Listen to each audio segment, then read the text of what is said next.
Welcome to another video. Cylindrical coordinate system. First, we'll be seeing about points in the cylindrical coordinate system. How a point is being represented in the cylindrical coordinate system. Then we'll be seeing about line element of cylindrical coordinate system. We'll be also seeing the unit base vectors of cylindrical coordinate system. And then we will see the surface elements of the cylindrical coordinate system. There are three surface elements. One is constant rho surface, then constant phi surface, and then constant z surface. And after that, we'll be seeing about volume elements, how rho, phi and z is causing a volume element in cylindrical system. And last, we'll be seeing about transformation with Cartesian system. We'll be seeing about point transformation, and we'll also be seeing about how a vector field represented in cylindrical coordinate system can be transformed into Cartesian coordinate system. So let's get started.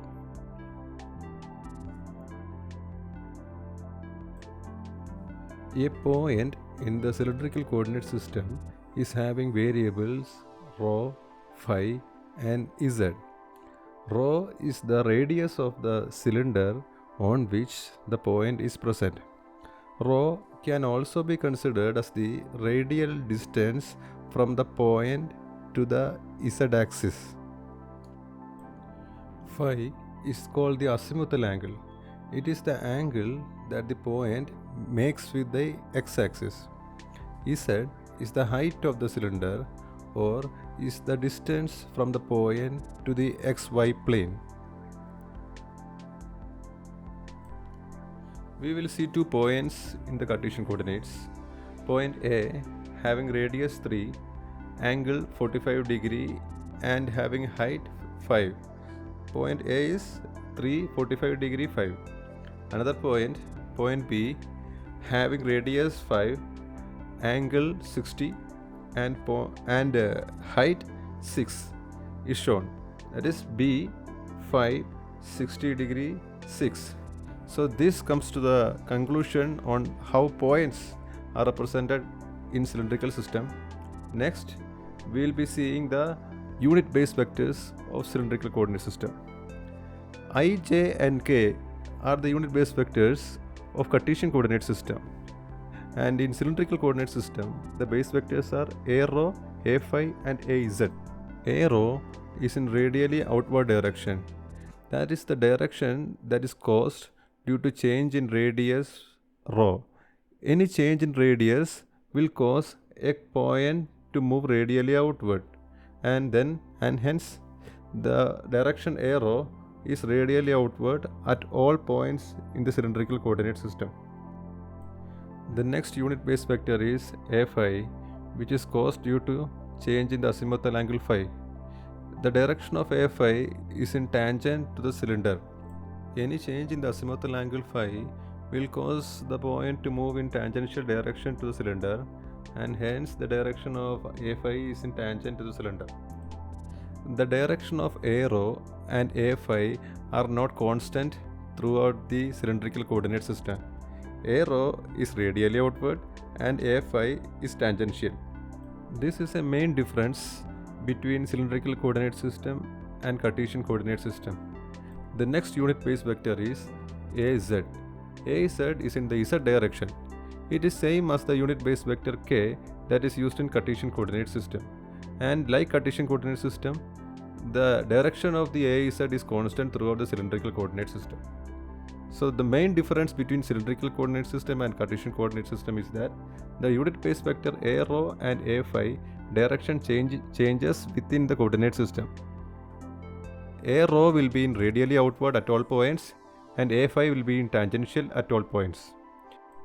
Like Cartesian coordinate system, the unit base vectors a rho, a phi and a z are mutually orthogonal to each other, and also these coordinate system satisfy the right hand screw rule, which means the cross product of two vectors will be the third vector, and the direction is a rho, a phi and a z. A row cross A5 will give AZ, A5 cross AZ will give A row, and AZ cross A row will give A5. So here we are seeing A row cross AZ, A row cross A5 giving AZ. Now we can see A5 cross AZ is A row.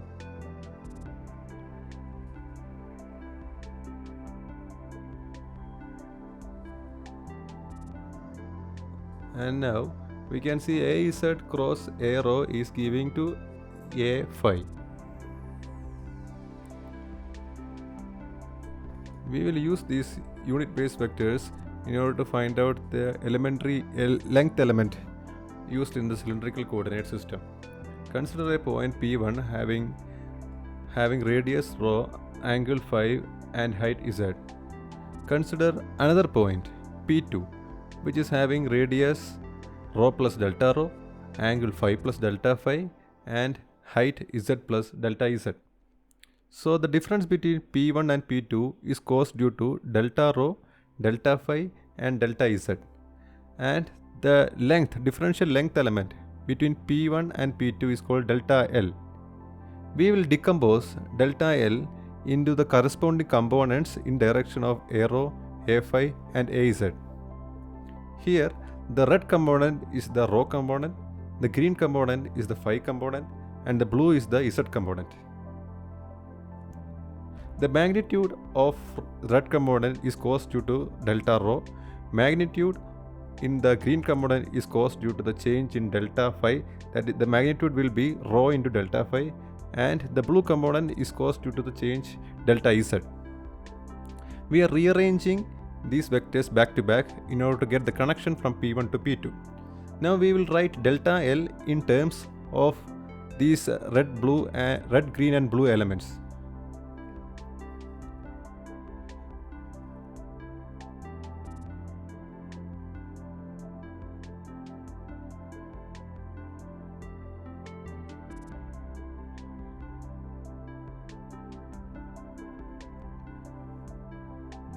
Delta L is delta rho A rho plus rho delta phi A phi plus delta Z A Z.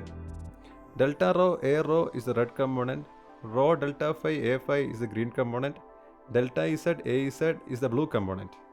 For infinitesimally small elementary length, we can change delta L into DL. DL can be written as DL is equal to d rho A rho plus rho d phi A phi plus dz az. This comes to the conclusion to the elementary length of a cylindrical coordinate system. Next, we will be seeing about the surface elements of cylindrical coordinate system. There are three types of surfaces in the cylindrical coordinate system: constant rho surface, constant phi surface and constant z surface. The surface shown on the screen is constant rho surface. Here radius rho is constant throughout the surface. The surface is caused due to change in azimuth angle phi and change in height z. The length of the surface is rho d phi and the height is dz. So the magnitude will be rho d phi dz. The unit normal to the surface is A rho.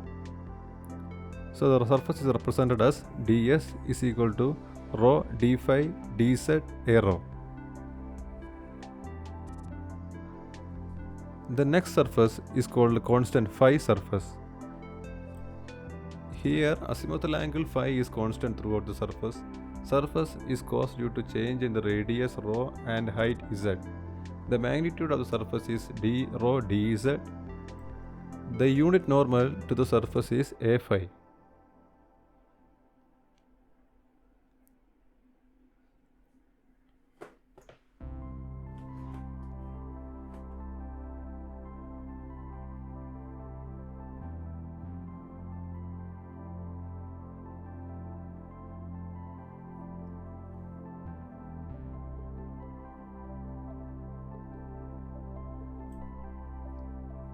The next surface is called constant Z surface. Here Z variable is constant and it is caused due to change in the azimuthal angle phi and radius rho. The magnitude of the surface is rho d phi d rho. The unit normal vector to the surface is AZ. The surface is represented as ds is equal to rho d phi d rho az. So these are the three different surface elements that is used in the cylindrical coordinate system. The next section we'll be seeing about the volume element in the cylindrical coordinate system.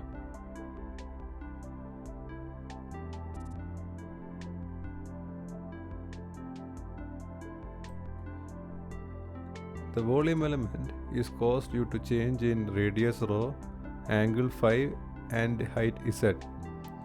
The volume element of a cylindrical coordinate system is rho, d phi, d rho and dz.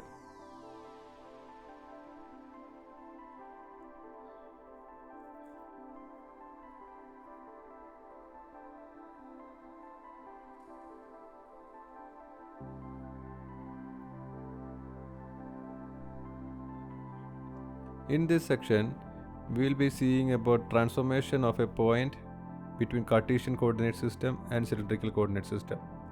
Point P, rho, phi, z is the point in the cylindrical coordinate system. In order to transform a point from cylindrical system to Cartesian system, we will be using the formula x is equal to rho cos phi and y is equal to rho sin phi. We can see the same in the figure shown on the screen. The x coordinate of point P is the yellow highlighted part in the x-axis and y coordinate of point P is the yellow highlighted part in the y-axis. For transforming from Cartesian to cylindrical, we will be using the equation rho is equal to root of x square plus y square and phi is equal to tan inverse y by x. The z coordinate is same for Cartesian coordinate system and cylindrical coordinate system.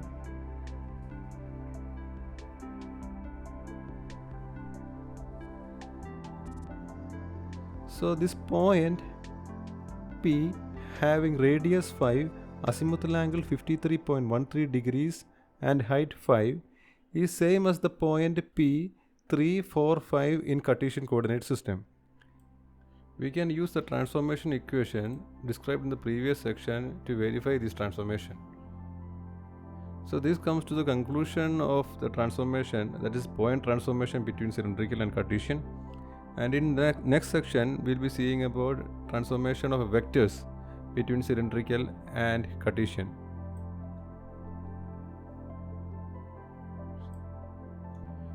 In the screen, we are having a vector representation of Cartesian system and the unit base vectors I, j, k of the Cartesian system. We are adding the vector representation in cylindrical as well as the unit base vectors of cylindrical to the screen. We are interested to find about the transformation between the cylindrical and the Cartesian vector representations. So in order to do that, the unit base vectors of the cylindrical system is being shifted to the origin. So now we can see that the z component are the same. So az is equal to az. Let's see the top view in order to get the transformation between the other elements. Vector a rho will be making an angle phi with the x-axis. Similarly, vector a phi will also be making an angle phi with y-axis. And another vector minus a phi is added in order to simplify the transformation. From the figure we can see that ax is a rho cos phi minus a phi sin phi. Ay is a rho sin phi plus a rho cos phi. So the above two equations can be used for getting the transformation from cylindrical to Cartesian.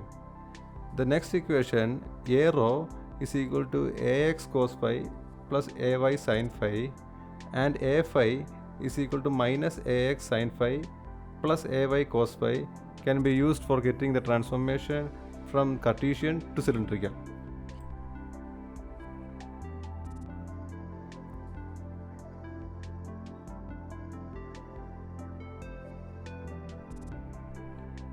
Here we are having a vector field. The vector field in Cartesian, that is v of x, y, z is minus y by x square plus y square I plus x by x square plus y square j. By using the transformation equations mentioned in the previous section, we can find that the vector field in the cylindrical coordinate system v of rho phi z is cos 2 phi by rho a phi. Here we can see that a vector in Cartesian coordinate system is having two components, while a vector in cylindrical coordinate system is only having one component. The reason is that this vector is a rotational vector and it is only having this rotational component, and a rho is the rotational component in the cylindrical coordinate system.